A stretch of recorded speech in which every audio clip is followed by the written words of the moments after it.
Welcome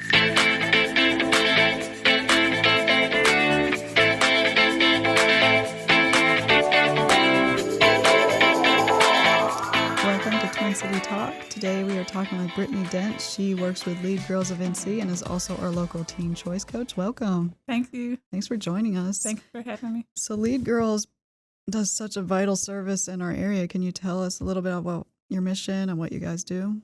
Sure. So Lead Girls of NC is a nonprofit for middle school girls, and we believe that if we change a girl, we'll change our community, and eventually we will change the world. And so a lot of our work is with our flagship program that focuses on communication skills, self-awareness, perspective, leadership skills within Title I schools during the school day. And then we also have programming at our office for girls who don't have the program at their middle school yet. And so our mission is just to support girls. We believe that our girls deserve to be seen and heard and valued and equipped, and we want to give them the resources that they need to match their potential. So why middle school? Like what's special about those years? Y'all think back to middle school. Special ain't the word. So middle school is tough. And so there are so many things, available for different age groups, but we also know that we want to start supporting girls early. And so sometimes high school, they have challenges, but if we can be able to be proactive and support them and give them exposure and awareness and tools in their toolbox and different skills before they even get to high school or adulthood, we believe that that is super important. And we are doing some strategic planning and some needs assessments to see if we even start sooner. We are piloting 2 fifth grade programs, but middle school is tough. Yeah. Just that's all I can say about it. Why not middle school or even sooner? Yeah. In addition to doing that, you also own your own business, right? Yes. So what do you do for that? Yes. So I am also known as the teen choice coach. And so or the teenage whisperer. I love teenagers, even though a lot of people don't. And so I do things for teenagers and their parents. I do that in different ways, but to bring awareness, to help parents feel more confident in their skills. Anyone who works with teenagers, but I have a book, a #1 bestseller called Parenting Redefined. And then I do parent retreats, workshops, speaking engagements, all of that for teenagers and their parents, and have some exciting things coming up with that as well. But my business is Teen Choice Coach. I like teenagers for some reason, and most of them like me too. And so that's what I do for business. Yeah, I remember asking you before about why you started. You said you were what you wanted to have when you were a teenager. You want to speak on that a little? Yeah. So I thankfully grew up with a 2-parent household, both my parents, but I also had aunts and mentors and teachers, a lot of other people who poured into me. And I turned out okay, but I still could have used some more support. And so I also was a school teacher, public school for 10 years, was my first career after I graduated from UNC Greensboro. And so just knowing the ins and outs, seeing the things that parents aren't aware of, even if your child may seem to be okay, there are things that I was privy to with my experiences, personal and as a teacher. And I have 2 teenage daughters myself, as well as an elementary school kid. And so I know that there's more that is needed. And so my goal is to bring awareness and to help parents be more confident and to just be that bridge between the parents and the teenagers. Yeah, being a teen is tough, but raising a teen is equally tough. Yes. Are you from Winston? Okay. I am not from Winston-Salem. I am from Selma, North Carolina, not Alabama. And I've been here. I get that all the time. Oh, Selma, Alabama. No, Selma, North Carolina. I won't even say what we might be known for. Antiques, which I have no parts in, but antique shoppers, you may know of Selma, North Carolina. But I came to this area in 2014 and started out my journey in Forsyth County in Louisville, which is another small town that I love, and have been here since 2014. I love Winston-Salem a lot. What do you love about Winston? I love all the things for my kids to do. I love all the support for entrepreneurs. I love all the resources. I mean, Lead Girls is just one of many resources. My business has been blessed by different resources in this town. I have friends here. I have other family members here as well. And just so much for families to do, so much opportunity, nature, all the parks and the greenery, just so many things. And so you get that small town feel, but with opportunities and activities and all of that as well. So I love it. Is there anything in Winston you think is missing or you would like to see added here? Well, I like to eat, and there's a lot of good eating places, and I have a whole list of places to eat at, but I don't think you could ever have too many eating places. And also I think about just like a diversity of cuisine, whether it's with like vegetarian options or more cultural options for foods, all of that. And so I know we have a lot, but you can always have more. Restaurants, I think, is what's Yeah. needed. So give us some of your top. You don't have to give me like number one because that's subjective, I'm sure. Just some of you. If you're walking out the building today, some place that you would go eat Lunch. at lunch or even dinner if you were making those plans. Just a couple of places. I'm a food guy, so I like. Yes. Okay. So I like What the Fud, which is right here if I were to walk out. Oh yeah, Dream Creams is an ice cream shop right beside What the Fud. I frequent Dream Creams as well. And then one of my great favorite coffee. Yes, one of my favorite lunch spots is Yama's. I like both locations. There's two of them, and so that's an option. And then you mentioned coffee. I think one of my favorite coffee places locally is Camino. And of course, all the other ones are great too. I go to Biddy and Bo's. I love their mission and all of that. And so coffee is one thing and food is another. But Yama's, What the Pho, Dream Creams for ice cream and desserts. And I also like Village Tavern. I mean, wherever, depends on what side of town, I'll stop Yeah. and eat. Yeah. But lots of great local restaurants and shops, all of that here in Winston. Do you have a favorite park that you like to walk around at? I like several parks. Now, I didn't say I was walking around at the parks. Picnic, sitting down with the kids to eat again, kind of thing. But I do like Oak Summit Park because my son likes, it's a rocket, it's a rocket. And so that, and then of course, like Tanglewood, which is in Clemens, but all the activities they have at Tanglewood, my children do play golf. And so we can kind of do that. But that's I ain't gonna tell y'all exactly where at Tanglewood, but that's my getaway spot. Like if I just want to have some me time, is going out there as well. So lots of options for parks, depending on what I'm doing. So do you get asked a lot what teens should do around here, and what do you tell them? Do you know what parents ask as far as what teens should do? They ask me, how can I help my teenager find a job around here? So I have like written blogs about that. I've done videos about that as well. And then like fun activities. And so we do have Dave & Buster's, which is relatively new. And we have Roar. And then we have Collidium.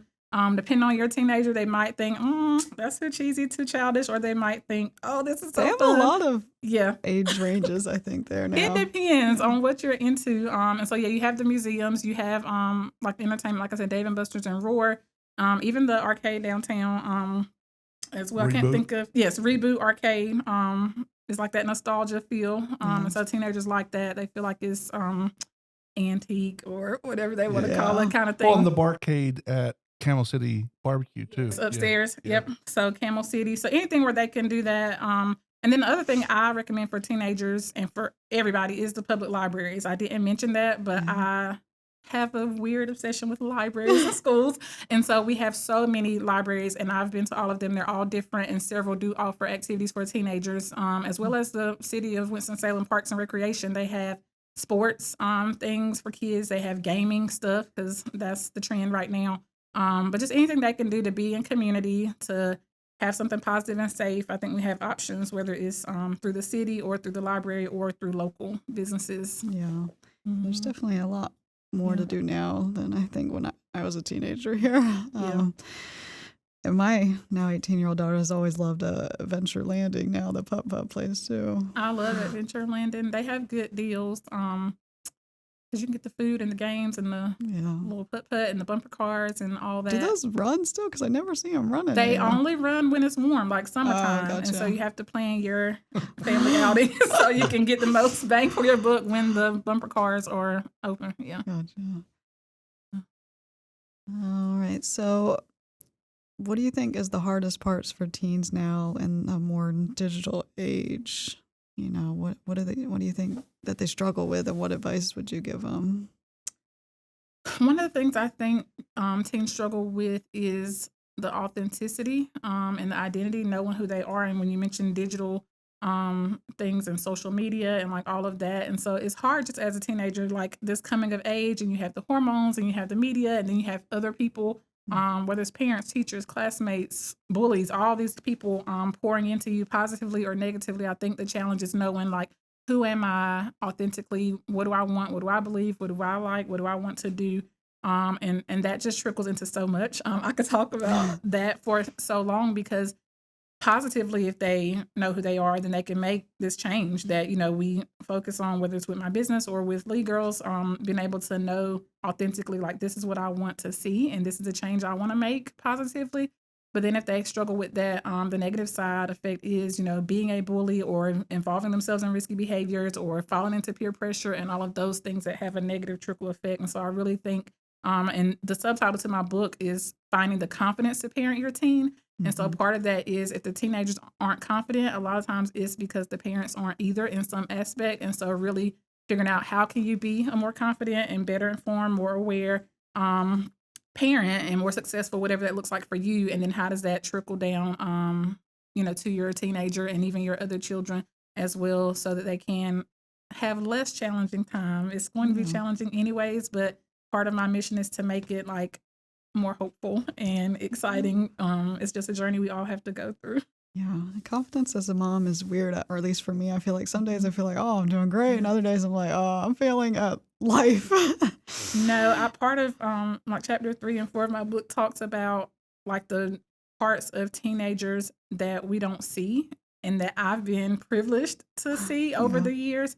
Parents feel like, am I even getting through to them? Are they listening to me? And then the teacher spends a lot of time with them too. And I was a teacher, it's like, are they paying any attention? Are they, getting this, what I'm trying to instill in them? But parents are still number one. You have parents and you have friends and you have grandparents who all influence heavily. But parents are not out of the picture. Like, they still hear you, even if they roll their eyes or they don't seem like they're doing what you're wanting them to do. And so that's part of my goal too, is just when I bring parents together in community, like, we can be confident and know, like, okay, it's going to be okay, because I have a high schooler, you have a middle schooler, or my kids in college or kids in high school, and we went through all of that craziness, and hey, we're on the other side of it right now. And so it's hard to be confident because so many crazy things happen, but that's my goal, is just like helping parents find that confidence. I definitely feel privileged. I got to go through high school without Facebook and Instagram and all that stuff. I feel like it was a lot easier.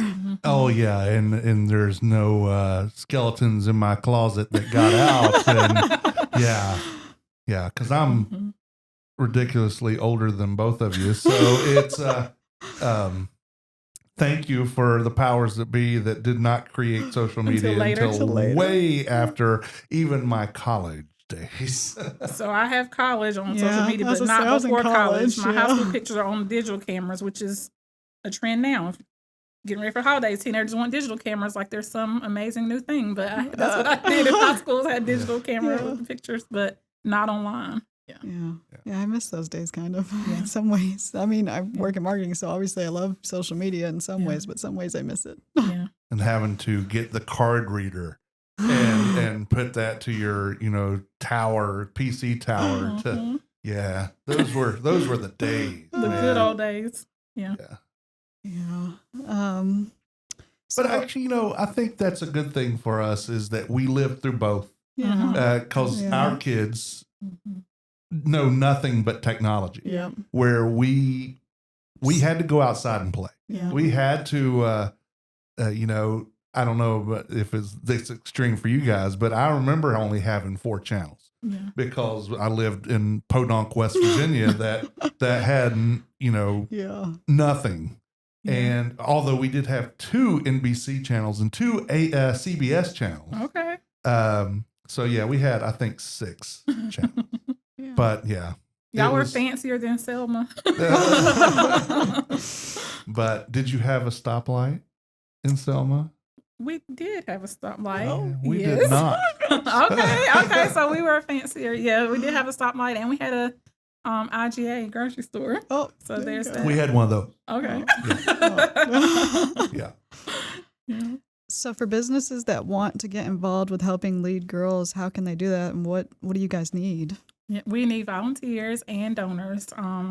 So many different things, and so a couple things that we offer as opportunities for people is being a session assistant. So when I talk about, this generation, and we talk about how they're different, like they still need that village, they still need community. And so we have so many people in our community who are great role models that could come with us to the schools, be session assistants. We do our work in the schools during the school day mostly. And so those college students or those retirees who have time to just spend like an hour every 2 weeks or an hour a month and come and just help have conversation, help be a part of the group with the girls is super needed in so many ways. We have so many schools who want us to support more and more girls. And so it's like we need more staff, we need more volunteers, we need more funding, all of that so that we can continue, impacting our girls. And the other part of that is the funding. A lot of schools received funding during the pandemic that has disappeared and they don't have that anymore. And so we don't want that to be a reason why a girl cannot participate, cannot get the things that she needs. And so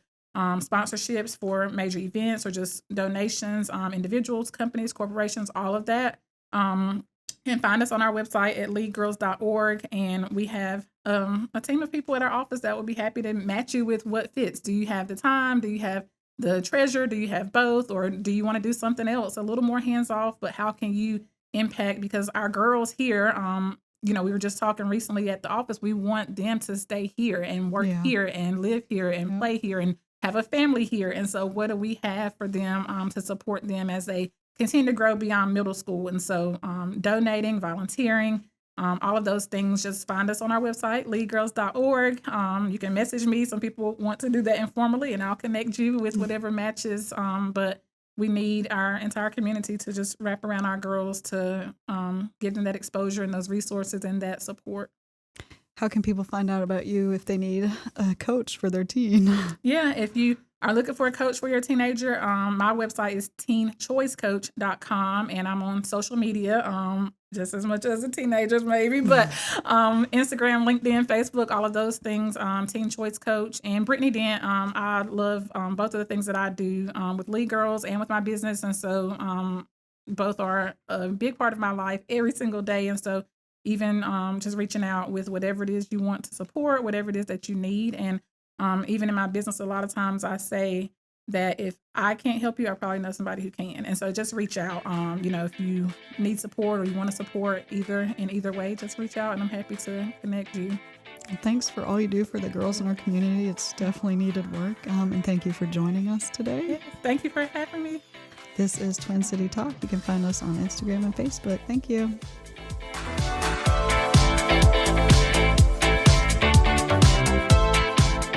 The views and opinions portrayed by guests on this podcast are not necessarily those of the distributors and hosting companies. And if you love this podcast, that's great, but don't think about stealing it. Reach out to us and talk about the content because it is copyrighted.